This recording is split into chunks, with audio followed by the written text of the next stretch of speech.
বাদশাহী আংটি। বাবা যখন বললেন, তোর ধীরু কাকা অনেক দিন থেকে বলছেন, তাই ভাবছি এবার পুজোর ছুটিটা লখনৌতেই কাটিয়ে আসি, তখন আমার মনটা খারাপ হয়ে গিয়েছিল। আমার বিশ্বাস ছিল লখনৌটা বেশ বাজে জায়গা। অবশ্যই বাবা বলেছিলেন ওখান থেকে আমরা হরিদ্বার, লাছমন ঝুলাও ঘুরে আসবো। আর লছমন ঝুলাতে পাহাড়ও আছে, কিন্তু সে আর কদিনের জন্য। এর আগে প্রত্যেক ছুটিতে দার্জিলিং না হয় পুরী গিয়েছি। আমার পাহাড়ও ভালো লাগে, আবার সমুদ্রও ভালো লাগে। লখনৌতে দুটোর একটাও নেই। তাই বাবাকে বললাম, ফেলুদা যেতে পারে না আমাদের সঙ্গে? ফেলুদা বলে ও কলকাতা ছেড়ে যেখানেই যাক না কেন, ওকে ঘিরে নাকি রহস্যজনক ঘটনা সব গজিয়ে ওঠে। আর সত্যি, দার্জিলিংয়ে যেবার ও আমাদের সঙ্গে ছিল, ঠিক সেবারই রজনবাবুকে জড়িয়ে সে অদ্ভুত ঘটনাগুলো ঘটল। তেমন যদি হয় তাহলে জায়গা ভালো না হলেও খুব ক্ষতি নেই। বাবা বললেন, ফেলু তো আসতেই পারে, কিন্তু ও যে নতুন চাকরি নিয়েছে, ছুটি পাবে কি? ফেলুদাকে লখনৌয়ের কথা বলতেও বলল, 58-এ গেছিলাম ক্রিকেট খেলতে। জায়গাটা নেহাত ফেলনা নয়। বড়াই মামবড়ার ভুলভুলাইয়ার ভেতরে যদি ঢুকিস তো তোর চোখ আর মন একসঙ্গে ধাঁধিয়ে যাবে। নবাব বাদশাহের কি ইমাজিনেশন ছিল, বাপ রে বাপ। তুমি ছুটি পাবে তো? ফেলুদা আমার কথায় কান না দিয়ে বলল, আর শুধু ভুলভুলাইয়া কেন, গোমতী নদীর ওপার মাংকি ব্রিজ দেখবি, সেপাইদের কামানের গোলার বিধ্বস্ত রেসিডেন্সি দেখবি। রেসিডেন্সি আবার কি? সেপাই বিদ্রোহের সময় গোরা সৈনিকের ঘাঁটি ছিল ওটা। কিচ্ছু করতে পারেনি, ঘেরাও করে গোলা দেগে ঝাঁঝরা করে দিয়েছিল সেপাইরা। 2 বছর হলো চাকরি নিয়েছে ফেলুদা, কিন্তু প্রথম বছর কোনো ছুটি নেয়নি বলে 15 দিনের ছুটি পেতে ওর কোনো অসুবিধা হলো না। এখানে বলে রাখি, ফেলুদা আমার মাসতুতো দাদা। আমার বয়স 14 আর ওর 27। ওকে কেউ কেউ বলে আধ পাগলা, কেউ কেউ বলে খামখেয়ালি, আবার কেউ কেউ বলে কুঁড়ে। আমি কিন্তু জানি ওই বয়সে ফেলুদার মতো বুদ্ধি খুব কম লোকের হয়। আর ওর মনের মতো কাজ পেলে ওর মতো খাটতে খুব কম লোককে পারে। তাছাড়াও ভালো ক্রিকেট জানে, প্রায় 100 রকম ইনডোর গেম বা ঘরে বসে খেলাও জানে। তাসে ম্যাজিক জানে, একটু একটু হিপনোটিজম জানে, ডান হাত আর বাঁ হাত 2 হাতেই লিখতে জানে। আরও যখন স্কুলে পড়তো তখনই ওর মেমোরি এত ভালো ছিল যে ও 2বার রিডিং পড়ে পুরো দেবতার গ্রাস মুখস্থ করে নিয়েছিল। কিন্তু ফেলুদার যেটা সবচেয়ে আশ্চর্য ক্ষমতা, সেটি হলো ও বিলিতি বই পড়ে আর নিজের বুদ্ধিতে দারুণ ডিটেকটিভের কাজ শিখে নিয়েছে। তার মানে অবশ্যই এই নয় যে চোর ডাকাতি খুনি এইসব ধরার জন্য পুলিশ ফেলুদাকে ডাকে। ও হলো যাকে বলে শখের ডিটেকটিভ। সেটা বোঝা যায় যখন একজন অচেনা লোককে একবার দেখে ফেলুদা তার সম্বন্ধে অনেক কিছু বলে দিতে পারেন। যেমন লখনৌ স্টেশনে ট্রেন থেকে নেমে ধীরু কাকাকে দেখেই ও আমার ফিসফিস করে বলল, তোর কাকার বুঝি বাগানের শখ? আমি যদিও জানতাম ধীরু কাকার বাগানের কথা, ফেলুদা কিন্তু মোটেই জানার কথা নয়।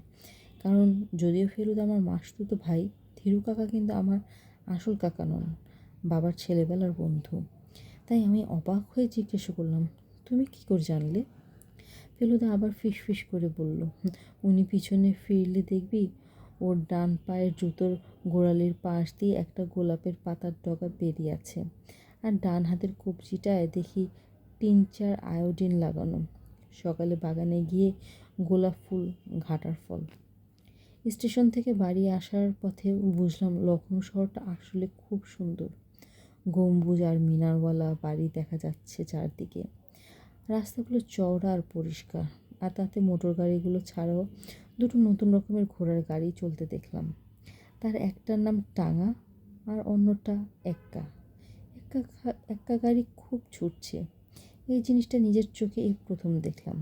ধীরু কাকার পুরনো শেভরোলে গাড়ি না থাকলে আমাদের হয়তো ওরই একটাতে চড়তে হতো। যেতে যেতে ধীরু কাকা বললেন, এখানে না এলে কি বুঝতে পারতে শহরটা এত সুন্দর? আর কলকাতার মতো আবর্জনা কি দেখতে পাচ্ছ রাস্তাঘাটে? আর কত গাছ দেখো, আর কত ফুলের বাগান। বাবা আর ধীরু কাকার পিছনে বসেছিল, ফেলুদা আর আমি সামনে। আমরা পাশে বসে গাড়ি চালাচ্ছে ধীরু কাকার ড্রাইভার দীনদয়াল সিং।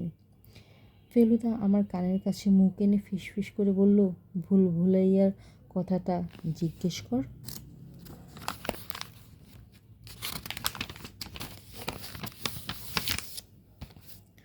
ফেলুদা কিছু করতে বললে সেটা না করে পারি না, তাই বললাম, আচ্ছা ধীরু কাকা, ভুল ভুলাইয়া কী জিনিস?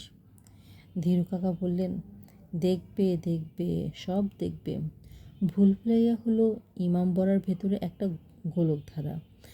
আমরা বাঙালিরা অবশ্য বলি ঘুলঘুলিয়া, কিন্তু আসল নাম ওই ভুল ভুলাইয়া। নবাবরা তাদের বেগমদের সঙ্গে লুকোচুরি খেলতেন ওই গোলকধাঁধায়। এবার ফেলুদা নিজেই বলল, ওর ভেতরে গাইড ছাড়া ঢুকলে নাকি আর বেরোনো যায় না।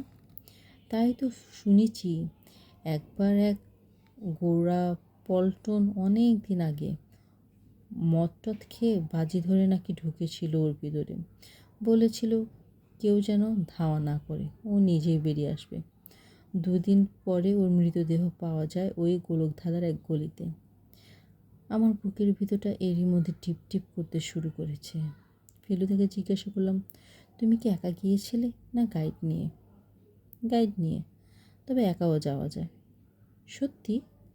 আমি তো অবাক, তবে ফেলুদার পক্ষে কিছুই অসম্ভব নয়। কি করে একা যাওয়া যায় ফেলুদা? ফেলুদার চোখটা ঢুল ঢুল করে ঘাড়টা দুবার নাড়িয়ে চুপ করে গেল। বুঝলাম ও আর কথা বলবে না। এখনও শহরের পথঘাট, বাড়িঘর, লোকজন, এক্কা টাঙা সব খুব মন দিয়ে লক্ষ্য করছে।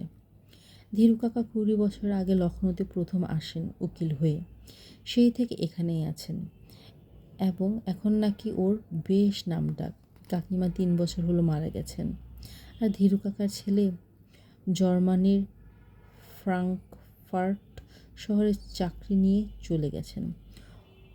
ওর বাড়িতে এখন উনিই থাকেন, ওর বেয়ারা জগমোহন থাকে, আর রান্না করার বাবুর্চি আর একটা মালি। ওর বাড়িটা যেখানে, সে জায়গাটার নাম সেকেন্দারবাগ। স্টেশন থেকে প্রায় 3.5 মাইল দূরে। বাড়ির সামনে গেটের উপর লেখা DK Sanyal MA PLB advocate. Gate দিয়ে ঢুকে খানিকটা নুড়ি পাথরের ঢাকা রাস্তার পর একতলা বাড়ি, আর রাস্তার দুদিকে বাগান। আমরা যখন পৌঁছলাম তখন মালি লন মোয়ার দিয়ে বাগানের ঘাস কাটছে। দুপুরে খাওয়া দাওয়ার পর বাবা বললেন, ট্রেনের জার্নি করে এসেছি, আজ আর বেরিও না, কাল থেকে শহর দেখা শুরু করা যাবে। তাই সারা দুপুর বাড়িতে বসে ফেলুদার কাছে তাসের ম্যাজিক শিখেছি। ফেলুদা বলে, ইন্ডিয়ানদের আঙুল ইউরোপিয়ানদের চেয়ে অনেক বেশি ফ্লেক্সিবল, তাই হাতসাবাইয়ের খেলাগুলো আমাদের পক্ষে রপ্ত করা অনেক সহজ। বিকেলে যখন ধীরু কাকার বাগান নিয়ে ইউক্যালিপটাস গাছটার পাশে বেতের চেয়ারে বসে চা খাচ্ছি, তখন গেটের বাইরে একটা গাড়ি থামার আওয়াজ পেলাম। ফেলুদা না দেখেই বলল, ফিয়াট। তারপর রাস্তার পাথরের উপর দিয়ে খচমচ খচমচ করতে করতে ছাই রঙের স্যুট পরা একজন ভদ্রলোক এলেন। চোখে চশমা, রং ফর্সা, আর মাথার চুলগুলো বেশিরভাগই সাদা, কিন্তু তাও দেখে বোঝা যায় যে বয়স বাবাদের চেয়ে খুব বেশি নয়। ধীরু কাকা হেসে নমস্কার করে উঠে দাঁড়িয়ে প্রথমে বললেন, জগমোহন और एक कुर्सी लाओ। তারপর বাবার দিকে ফিরে বললেন, আলাপ করিয়ে দেই, ইনি ডক্টর শ্রীবাস্তব, আমার বিশিষ্ট বন্ধু। আমি আর ফেলুদা দুজনেই চেয়ার ছেড়ে উঠে দাঁড়িয়েছিলাম। ফেলুদা ফিসফিস করে বলল, নার্ভাস হয়ে আছে? তোর বাবাকে নমস্কার করতে ভুলে গেল। ধীরু কাকা বললেন, শ্রীবাস্তব হচ্ছে অস্টিওপ্যাথ আর একেবারে খাস লখনইয়া। ফেলুদা চাপা গলায় বলল, অস্টিওপ্যাথ মানে বুঝলি? আমি বললাম, না, হাড়ের ব্যায়ামের ডাক্তার। অস্টিও আর অস্থি মিলটা লক্ষ্য করিস? অস্থি মানে হাড়, সেটা জানিস তো? তা জানি।